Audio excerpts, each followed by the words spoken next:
नमस्कार। आज हम 11वीं आर्ट्स के बच्चों को मेसोपोटामिया की लेखन कला और वहाँ की मुद्राओं के विषय में थोड़ी सी जानकारी देते हैं। प्रिय विद्यार्थियों, किसी भी सभ्यता की जानकारी के विषय में वहाँ की लिपि और भाषा का महत्वपूर्ण योगदान होता है और वहाँ की लिपि और भाषा के द्वारा ही किसी सभ्यता के विकास के विषय में जानकारी प्राप्त होती है। तो आज हम आपको मेसोपोटामिया की सभ्यता की लेखन कला के विषय में थोड़ी सी जानकारी देते हैं। मेसोपोटामिया में लेखन कला का विकास सबसे पहले वहाँ का एक नगर है सुमेर में हुआ 3200 ईस्वी पूर्व में। इसलिए मेसोपोटामिया की जो लेखन कला है उसे सुमेरियन भाषा भी कहा जाता है। मेसोपोटामिया में सबसे पहले जो लिपि की शुरुआत हुई थी वह मंदिरों में हुई थी।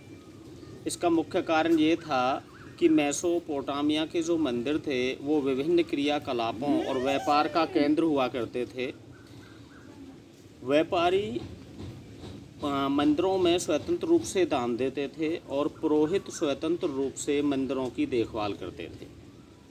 तो मंदिरों में जो दान में जो वस्तुएं या मिलती थीं उन वस्तुओं को हिसाब किताब लगाने की ज़रूरत पड़ती थी और इसीलिए पुरोहितों ने मेसोपोटामिया की लेखन कला के विकास में काफ़ी महत्वपूर्ण योगदान दिया। प्रिय विद्यार्थियों, मेसोपोटामिया के जो लोग थे ना वो मिट्टी की पट्टिकाओं पर लिखते थे। वे चिकनी मिट्टी का पहले एक गोला बना लेते थे, फिर उसको गूंथ लेते थे और फिर उसको ऐसा आकार दे देते थे जिसको कि आसानी से हाथ में पकड़ा जा सकता था। उस पर वे सरकंडे की नुकीली नोक के माध्यम से लिखते थे और वे उस समय मिट्टी की जो पट्टिका होती थी उस गीली पट्टिका पर ही लिखा जाता था। उस पर विभिन्न प्रकार के चित्र बना दिए जाते थे। जब पट्टिका पर लिखने का कार्य पूरा हो जाता था तो उसको धूप में सुखा लिया जाता था और धूप में सुखाने के पश्चात उसको अग्नि में पका लिया जाता था। मेसोपोटामिया की लिपि जो थी वो चित्र लिपि थी, यानी कि विभिन्न प्रकार के चित्रों के माध्यम से विद्यार्थियों को या लोगों को समझाने का प्रयास किया जाता था। जैसे जैसे समय व्यतीत होता चला गया, मेसोपोटामिया की जो लिपि थी उसका स्वरूप भी बदलता चला गया।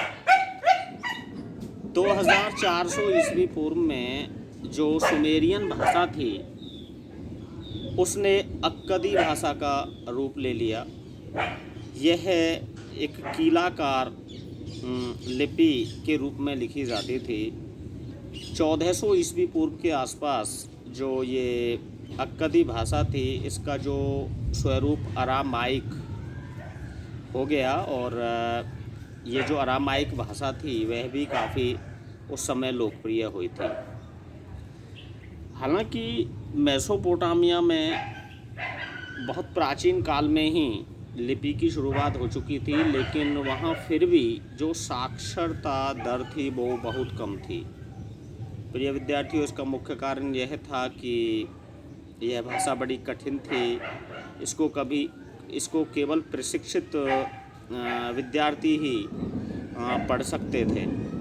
तो मेसोपोटामिया की जो सभ्यता के विषय में आज हमें जानकारी मिलती है उसमें लेखन कला ने काफ़ी महत्वपूर्ण योगदान दिया है। तो निष्कर्ष रूप में भाषा के विषय में यह कहा जा सकता है कि जो मेसोपोटामिया की जो लिपि थी वह शुरू में सुमेरियन लिपि थी। 3200 ईस्वी पूर्व में इसका विकास हुआ। यह चित्रलिपि थी। मिट्टी की पट्टिकाओं पर ये लोग लिखते थे। बाद में इसका रूप अक्कदी भाषा ने ले लिया और 1400 ईस्वी पूर्व के आसपास इसका जो स्थान था वो अरामाइक भाषा ने ले लिया। विद्यार्थियों, हम आपको थोड़ा सा मेसोपोटामिया की मुद्राओं के विषय में बताते हैं। मेसोपोटामिया में मुद्राओं का भी प्रचलन था। यह मुद्राएं पत्थर की बनी होती थीं और इनका जो रूप होता था वह बेलनाकार होता था। मुद्राओं पर वहाँ के राजा या देवी देवताओं के चित्र भी बनाए जाते थे, लेकिन इतिहासकारों की माने तो मुद्राएं उस समय लेन देन के कार्य में प्रयोग नहीं की जाती थीं। वो एक सील यानी कि मोहर का काम करती थीं। इस मुद्रा का प्रयोग व्यापारी जो है ना बड़े स्तर पर करते थे। व्यापार के विकास में इन मुद्राओं ने काफ़ी महत्वपूर्ण योगदान दिया। कहा जाता है कि व्यापारी जब व्यापार करते थे तो वे विभिन्न प्रकार की वस्तुओं को एक कपड़े के गट्ठे में बांध देते थे और जो उसकी गांठ होती थी उसके ऊपर इस जो मुद्रा की मोहर लगा देते थे। यह इस बात का प्रतीक होता था कि अगर जब वस्तुएं एक स्थान से दूसरे स्थान पर पहुंचती थी तो जो कपड़े का गट्ठा है अगर उस पर मोहर जो कटी फटी मिलती थी तो यह इस बात का प्रमाण होता था कि वस्तुओं और सामान के साथ किसी ने छेड़छाड़ की है। और अगर मोहर कटी फटी नहीं होती थी तो उससे पता चल जाता था तो कि वस्तुओं के साथ किसी ने छेड़छाड़ नहीं की है। तो प्रिय विद्यार्थियों, आज हमने आपको मेसोपोटामिया की लेखन कला और वहाँ की मुद्राओं के विषय में थोड़ी सी जानकारी दी। मैं अगली वीडियो में आपको मेसोपोटामिया के विषय में और जानकारी दूंगा। तब तक के लिए नमस्कार।